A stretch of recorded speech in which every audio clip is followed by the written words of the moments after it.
नमस्कार दोस्तों, RPG classes में आपका स्वागत है। लोक देवता के हमारे जो पार्ट नंबर 2 की क्लास है, ये अंतिम क्लास है लोक देवताओं की। इससे पहले ये क्लास जो है अपलोड कर दी गई है। और लोक देवता वह टॉपिक है पीटीटी में जहां से एग्ज़ाम में 3 क्वेश्चन यानी 9 नंबर आते हैं। और ये पार्ट नंबर 2 जो है सेकंड है। देखिए, पहले पार्ट नंबर में जो है वो 70% वहाँ से क्वेश्चन आने की संभावना है और 30 जो है % यहाँ से इस क्लास से आने की संभावना है। तो मैं नहीं चाहता कि ये 30% में से ही क्वेश्चन आ जाए, तो इसलिए इस क्लास को डालना भी अनिवार्य है। 2000 पीटीटी जो है 22 में यहाँ से क्वेश्चन आया था कि तेजा जी का जो मेला है जो कहाँ लगता है, तो परबतसर नागौर में लगता है। यहाँ से जो है पीटीटी 2022 में क्वेश्चन बनाया गया था, एग्जामिनर ने 2022 में ये छपा था।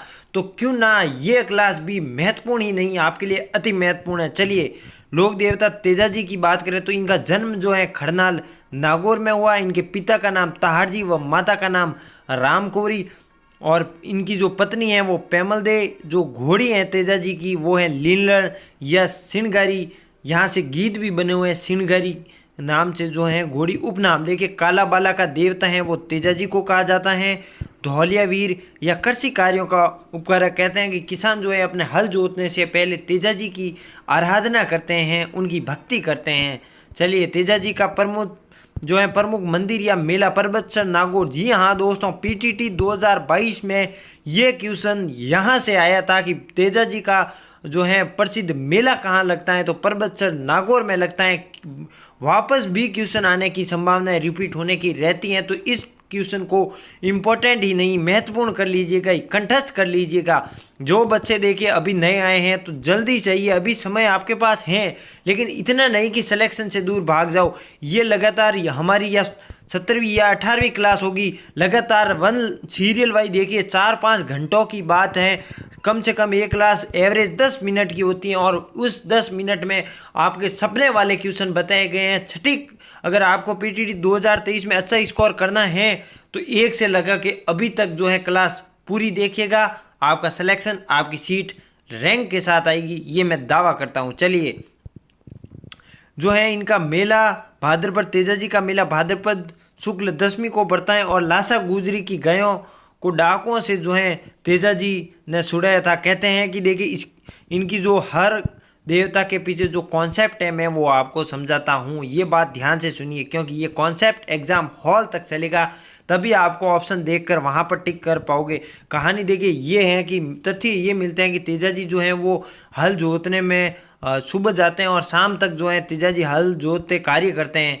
तो तेजा जी को जो है सुबह से जो है खाना खा के आए, शाम तक का खाना टिफिन होता है वो भेजा ही नहीं। तो इससे तेजा जी की जो भाभी हैं वो उनको याद आता है कि अरे तेजा जी को है वो खाना ले जाना भूल गए। तो वो भाभी जो है वो शाम तक जो है तेजा जी को खाना देने के लिए पहुंचती है। तो तेजा जी सुबह से भूखे बहुत ही परेशान हो चुके थे, वे गुस्से में थे। तो तेजा जी ने जो है 2 या 3 बातें बोल दी जिसे भाभी उनकी नाराज़ होगी। तो उन्होंने कहा कि जो है भोजन मिलेगा तो इसी टाइम मिलेगा, अगर आपको भोजन जल्दी लाना है तो अपनी जो है पत्नी को लेकर आओ, मैं तो आऊँगी तो इसी समय भोजन लेके आऊँगी। तो तेजा जी जो है वो गुस्से में घोड़ी लेकर जो है चल दिए।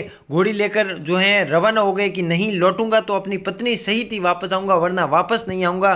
तो निकलते समय जो है वो लासा गुजरी, इस प्रकार जो आगे की कहानी घटित होती है कि लासा गुजरी को गायों ले जाने छुड़ाने के लिए बीच में एक नाग देवता तपस्या जो है सर्प देवता तपस्या कर रहे होते हैं। तो उनको जल रहे, तो तेजा जी ने उनको बचाने के लिए आग में से जो है वो बाहर निकला। तो नाग देवता ने कहता है कि मैं स्वर्ग को प्राप्त होने वाला था, आपने मुझे रोका तो मैं आपको जो है वो डसूंगा। तब तेजा जी ने कहा कि रुकना भाई नाग जो देवता जो है सर्प देवता, मैं गायों को छुड़ाने के लिए जो है अभी निकला हूँ, जब तक गायों को छुड़ा के वापस नहीं आऊँगा तब तक मुझे बाद में डसना।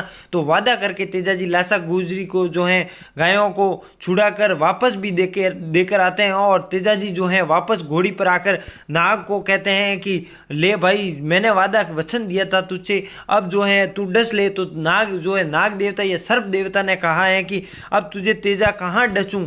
जी हाँ तेजा जी, तुझे अब कहाँ डसूं, तेरे शरीर पर इतने खून लगे हुए हैं कि अभी मुझे वो अंग नज़र नहीं आ रहा है जहाँ पर मैं डस सकूं। तो तेजा जी ने कहा कि मेरा एक अंग अभी भी जो है रक्त से लाल नहीं हुआ है, वो है मेरी जीभ। तब तेजा जी ने घोड़ी पर जब सवार थे और जीभ निकाली और वहाँ पर जो है सर्प देवता जीभ पर डसते हैं और तेजा जी की मृत्यु सुरसुरा अजमेर के पास हो जाती है। तो ये थी कहानी। चलिए, प्रमुख मंदिर कहाँ है? परबत नागौर। इनका मेला भाद्रपद शुक्ल दशमी को मेला भरता है और लासा गुर्जरी की गायों को डाकों से छुड़ाया था। तेजा जी को सेंद्रीय अजमेर में नाग ने डसा व सुरसुरा में मृत्यु हो गई।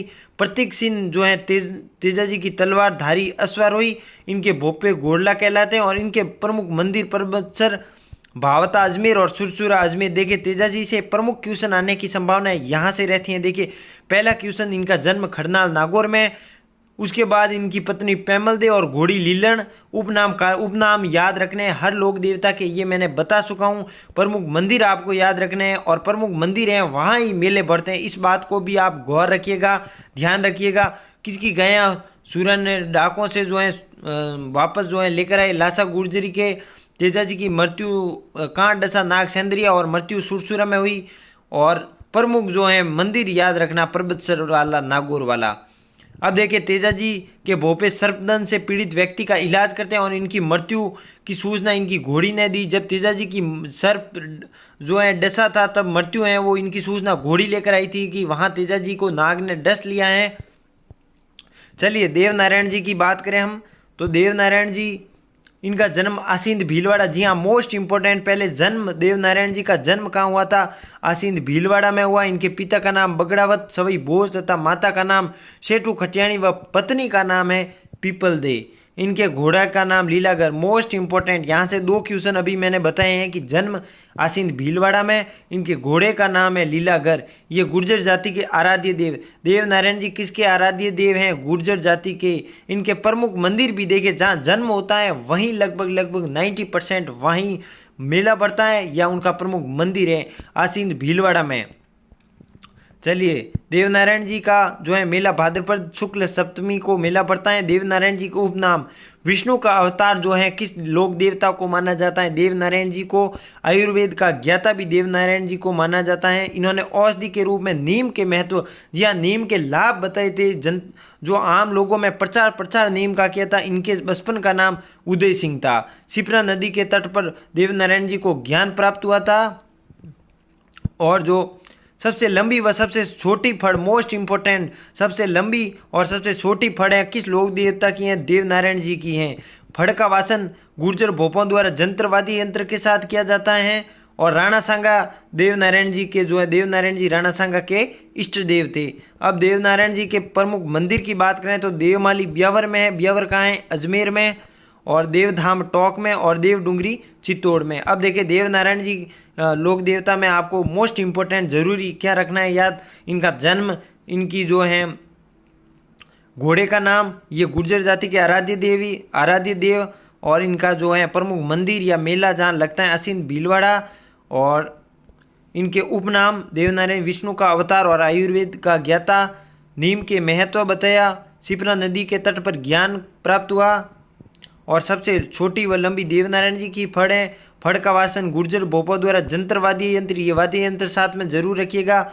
और देवनारायण जी राणा सांगा के इष्ट देव हैं, ये बात आपको याद रखनी है इसके अंतर्गत। अब देखिए मल्लीनाथ जी का जन्म तिलवाड़ा बाड़मेर हुआ। पिता का नाम सलका जी, माता का नाम जीना दे या जीजा दे, पत्नी का नाम रूपा दे और गुरु का नाम है उगम जी भाटी। जी हाँ, उगम जी भाटी की शिष्यता इनकी रानी रूपा दे के प्रभाव में आकर उगम जी भाटी की शिष्यता जो है ग्रहण की थी। उपनाम सिद्ध पुरुष या चमत्कारी योद्धा। यहाँ से प्रश्न जो है मल्लीनाथ जी से इनका मेला जो है तिलवाड़ा बाड़मेर में बढ़ता है, ये मोस्ट इंपॉर्टेंट क्वेश्चन है। और इनकी रानी रूपा दे और इनके गुरु का नाम उगम जी भाटी, ये याद रखने हैं तथ्य। चलिए, इनका मंदिर लूनी नदी के किनारे तिलवाड़ा बाड़मेर में बढ़ता है, या राजस्थान का सबसे प्राचीन। जी हाँ, अगर मल्लीनाथ जी से क्वेश्चन आएगा मोस्ट इंपॉर्टेंट तो यहीं से आएगा। इनका मेला जो है वो तिलवाड़ा बाड़मेर में बढ़ता है। ये राजस्थान का सबसे प्राचीन पशु मेला है। ये मेला चैत्र कृष्ण जो है 11 को शुक्ल 11 तक बढ़ता है। इन्होंने मालवा के सूबेदार निजामुद्दीन की सेना को हराया व मल्लिनाथ जी ने कुंटा पंथ की स्थापना की। अगर ये याद नहीं करोगे तो भी दिक्कत नहीं है, जो जो बोला है वो याद तथ्य होने चाहिए। चलिए कल्ला जी के बारे में हम बात करते हैं। उससे पहले देखिए, जो बच्चे रेगुलर इस क्लास को देख रहे हैं, आरपीजी चैनल के साथ जुड़े हुए हैं, एक से लगा के ये लगभग 18वीं क्लास देख रहे हैं, उनको निश्चित तौर पर एग्जाम हॉल में बैठेंगे ना, तो उनको वास्तविकता साबित होगी कि क्या सर ने फैक्ट बताए थे हूबहू सपे, क्या भाषा भी सेंस नहीं हुई, कितने जो है सर ने बताए हैं वहाँ से क्वेश्चन आए, बिल्कुल जो टॉपिक करवा रहा हूँ। देखिए अब देखिए दोस्तों, लोक देवता टॉपिक करवा रहा हूँ, तो लोक देवता में जो भी पर्सन आएगा इस टॉपिक से बाहर जाएगा ही नहीं। अगर आप किताब पढ़ने बैठोगे तो उसमें बहुत सारे फैक्ट मिलते हैं आपको, जो एग्जाम की दृष्टि से इम्पोर्टेंट नहीं है, उनमें से छांट के मैं खींच कर जो है एक क्लास के पीछे देखिए दोस्तों 4 या 5 घंटे की मेहनत होती है और 5 साल के पेपर का एनालिसिस करके आपके सामने लाते हैं। तो आपके लिए ये क्लास रामबाण है। जी हाँ दोस्तों, रामबाण है। बस इसको करके एग्जाम हॉल तक चले गए तो आपका सिलेक्शन, आपकी सीट कोई नहीं रोक सकता। चलिए कल्ला जी के बारे में हम बात करते हैं। कल्ला जी के बारे में देखिए, इनका जन्म सामियाना नागौर में हुआ। ये जयमल राठौड़ व मीरा के भतीजे हैं। कल्ला जी के उपनाम योगी कम ध्वज बाल ब्रह्मचारी, 4 हाथों वाले लोक देवता। मोस्ट इंपॉर्टेंट पीटीटी में देखिए, पहला तो शेष 4 हाथों वाले लोक देवता कौन है या कौन से हैं, ये प्रश्न पीटीटी में आके बहुत ही बार आया हुआ है। 4 हाथों वाले लोक देवता, शेष नाग के अवतार। उपनाम, जो भी लोक देवता हैं उनके उपनाम तो आपको याद रखने ही हैं, उसमें तो आप छोड़ ही नहीं सकते।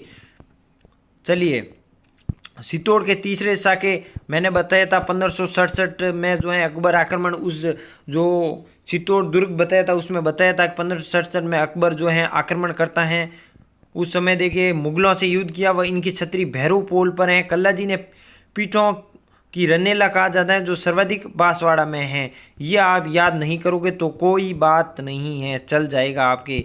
सामियाला डूंगरपुर में इनकी काले पत्थर की मूर्तियाँ, जहाँ केसर व अफीम सरता हैं, ये बात आप याद रखिएगा। इनके गुरु का नाम है जो भैरवनाथ पर ही इनकी छतरियाँ। देखिए कल्ला जी के बारे में आपको याद रखना है। देखिए ये राय जयमल व राठ मीरा के भतीजे हैं। उपनाम पूरे याद होने चाहिए।